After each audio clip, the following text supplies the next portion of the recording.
ছাত্ৰ ছাত্ৰীসকল আজিৰ এই ভিডিঅ'টোত তোমালোকক দশম শ্ৰেণীৰ ত্ৰিকোণমিতিক পৰিচয় পাঠটিৰ ত্ৰিকোণমিতিকৰ অনুপাতবিলাক আমি কিদৰে অতি সহজতে উলিয়াব পাৰোঁ তাৰ বিষয়ে তোমালোকক ধাৰণা দিম। তোমালোকে স্কিপ নকৰাকৈ মনোযোগেৰে শুনিবা। ত্ৰিকোণমিতি শব্দটো গ্ৰীক ভাষাৰ ত্ৰিগণ আৰু মেদ্ৰণৰ পৰা আহিছে। ত্ৰি মানে হ'ল তিনি, গণ মানে হ'ল বাহু আৰু মেদ্ৰন মানে হ'ল জোখ, অৰ্থাৎ ত্ৰিকোণমিতি মানে হ'ল তিনিটা বাহুৰ জোখ। আমি এতিয়া প্ৰথমতে এ বি চি এটা সমকোণী ত্ৰিভুজ আঁকি ল'লোঁ। এ বি চি এটা সমকোণী ত্ৰিভুজ আঁকি ল'লোঁ। সমকোণী ত্ৰিভুজ 90 ডিগ্ৰী কোণৰ সমকোণী ত্ৰিভুজ বোলে। এতিয়া এই সমকোণী ত্ৰিভুজটোৰ পৰা আমি ত্ৰিকোণমিতিক অনুপাত কেইটা উলিয়াম। তোমালোকে জানা যে ত্ৰিকোণমিতিক অনুপাত 6টা আছে। এতিয়া এই কোণটোৰ মান আমি এ কোণ সাপেক্ষে ত্ৰিকোণমিতিক অনুপাতবোৰ উলিয়াম। ত্ৰিকোণমিতিক অনুপাত 6টা হ'ল সাইন, কছ, টেন, কচেক, চেক আৰু কট। এইকেইটা হ'ল ত্ৰিকোণমিতিক অনুপাত। এতিয়া এই কোণ সাপেক্ষে আমি থিতা মানে কি, এই কোণটো হ'ল সূক্ষ্ম কোণ। যদি এই সূক্ষ্ম কোণটো আমি থিতা সূক্ষ্ম কোণক এতিয়া আমি এটা নিয়মৰ সহায়ত গোটেই অনুপাতকেইটা উলিয়াব পাৰিম। তোমালোকে নিয়মটো মনত ৰাখিবা। মই পণ্ডিত বাদ্ৰিত পশ্চাত বাই হৰ বল, এই নিয়মটোৰ সহায়ত ত্ৰিকোণমিতিক অনুপাতবোৰ উলিয়াম। এতিয়া আমি প্ৰথমতে এ কোণ সাপেক্ষে ত্ৰিকোণমিতিক অনুপাতকেইটা উলিয়াম। গতিকে এ কোণৰ বিপৰীত বাহু কোণটো জানিব লাগিব। এ কোণৰ বিপৰীত বাহু হ'ল বি চি। এইটো হ'ল এ কোণৰ বিপৰীত বাহু। এ কোণৰ বিপৰীত বাহু,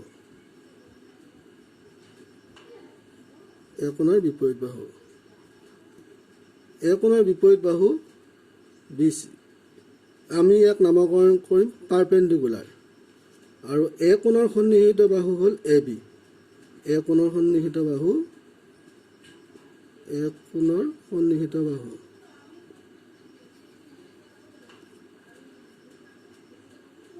এ বি। ইয়াক আমি বিৰে নামকৰণ। বি মানে হ'ল বেছ, বেছ মানে ভূমি, আৰু অতিভুজ, এ চি হ'ল অতিভুজ। এতিয়া তোমালোকে এ কোণৰ বিপৰীত বাহু বুলি আমি এইটো কোনটো হ'ব? এ কোণৰ বিপৰীত বাহু বি চি। তাৰমানে বি চি বাহুৰ বিপৰীতত কি আছে? এ কোণটো আছে। গতিকে এ কোণৰ বিপৰীত বাহু হ'ল বি চি। আৰু সন্নিহিত বাহু কোনটো? A B. আৰু অতিভুজ হ'ল এ চি। অতিভুজক আমি কৰ্ণ বুলিও জানো। এতিয়া আমি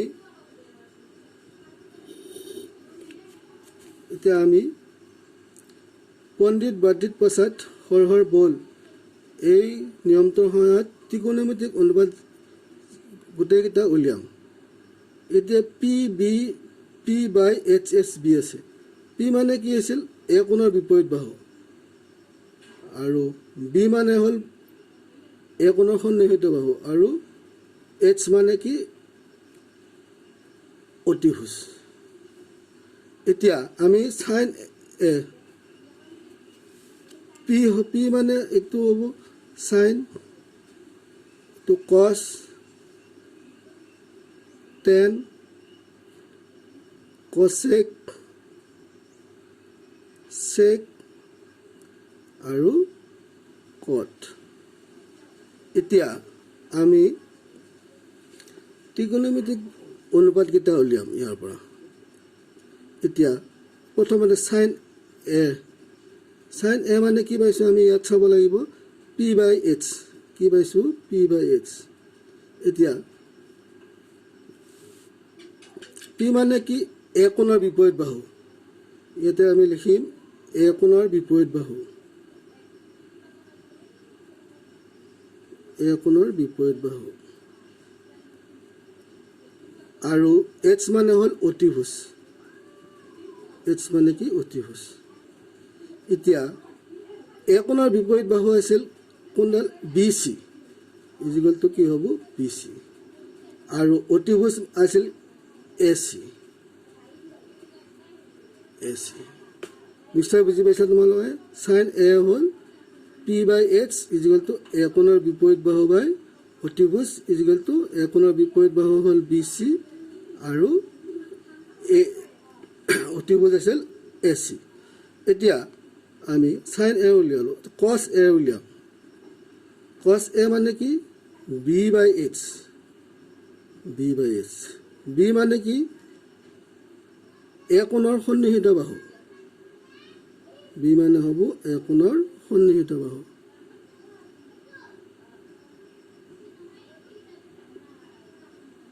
আৰু এইচ মানে হ'ল অতিভুজ। ইজিকেলটো কিমান হ'ব এ কোণৰ সন্নিহিত বাহু হ'ব এ বি আৰু অতিভুজ হ'ব কিমান এ চি। এইবাৰ আমি টেনৰ অনুপাত উলিয়াম। টেন এ ইজিকেলটো কিমান হ'ব পি বাই বি। টেন এ ইজিকেলটো কিমান হ'ব পি বাই বি। পি মানে হ'ল এ কোণৰ সন্নিহিত বাহু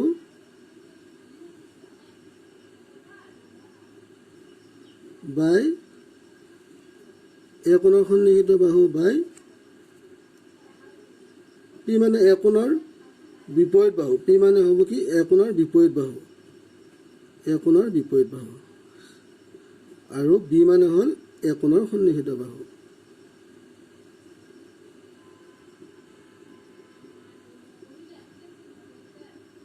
ইজিকেলটো কিমান হ'ব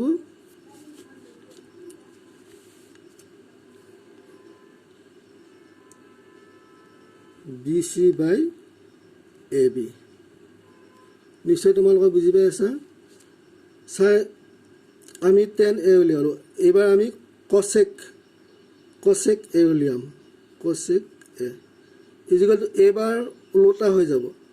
আমি চাইন কচ টেন উলিয়ালোঁ, এইবাৰ কচেক হ'ল এইচ বাই পি হ'ব। এইবাৰ ওলোটা হ'ব, তাৰমানে চাইন এৰ ওলোটা হ'ল কি ৰেচিপ্ৰকেল হ'ব কিমান কচ, কি হ'ব এতিয়া এইচ বাই পি হ'ব। কি হ'ব এইচ বাই পি। এবাৰ ওলোটা হৈ যাব। এইচ মানে কি অতিভুজ, অতিভুজ, আৰু পি মানে হ'ল এ কোণৰ বিপৰীত বাহু, এ কোণৰ বিপৰীত বাহু।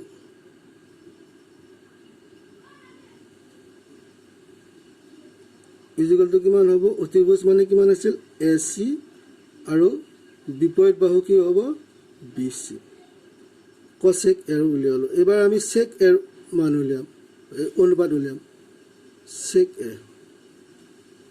এ ইজিকেলটো কিমান হ'ব এইচ বাই বি। এইচ মানে কি অতিভুজ,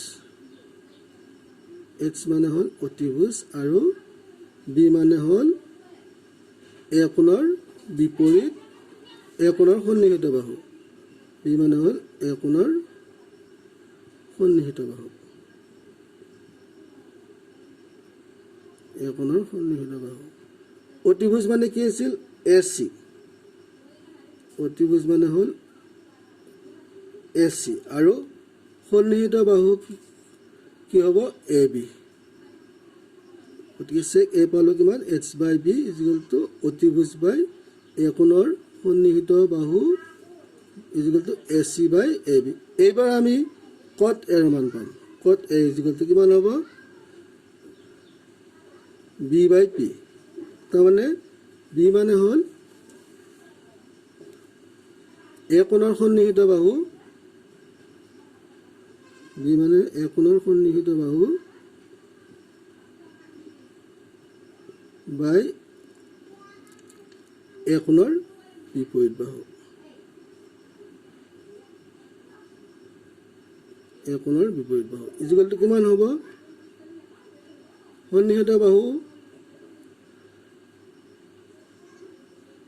AB আৰু বিপৰীত বাহু কি AC। অৰ্থাৎ আমি গোটেইকেইটা অনুপাত উলিয়ালোঁ। কিহৰ সহায়ত উলিয়ালোঁ?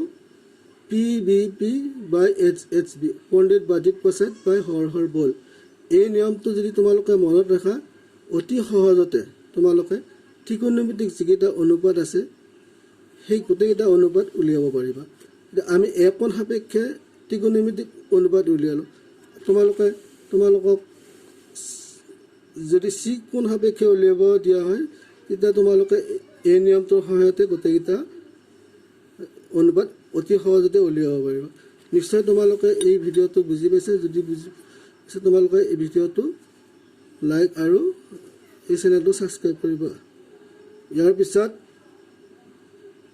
PBP by HHB এই নিয়মটোৰ সহায়ত আমি 8.1 এক্সাৰচাইজ 8.1 গোটেইকেইটা প্ৰশ্ন সমাধান কৰিম।